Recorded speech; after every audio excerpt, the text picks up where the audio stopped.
મહત્વના સમાચાર સુરતથી પ્રાપ્ત થઈ રહ્યા છે। સુરતના મહુવા તાલુકા વિકાસ અધિકારી ઉપર હુમલો થયાની ફરિયાદ નોંધાઈ છે। તાલુકા પંચાયતના સભ્યએ જ માર માર્યો હોવાનો આરોપ છે। પરિમલ પટેલની સામે મહુવાના ટીડીઓએ નોંધાવી છે પોલીસ ફરિયાદ। નવેમ્બર માસમાં પણ પરિમલ પટેલની ટીડીઓની સાથે બબાલ થઈ હતી, તો પોલીસે તાલુકા પંચાયતના સભ્ય પરિમલ પટેલની શોધખોળ હાથ ધરી છે। તાલુકા વિકાસ અધિકારી ની જે કચેરી છે ત્યાં આગળ સીસીટીવી પણ બંધ હાલતમાં હોવાનું સામે આવ્યું છે।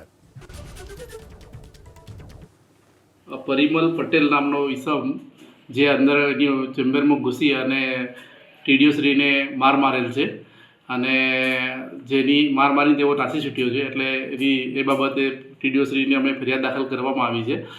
અને માર મારી નાસી છૂટેલ ઈસમ જે પરિમલ પટેલ જેને શોધખોળ કરવાની અત્યારે કાર્યવાહી ચાલુ છે।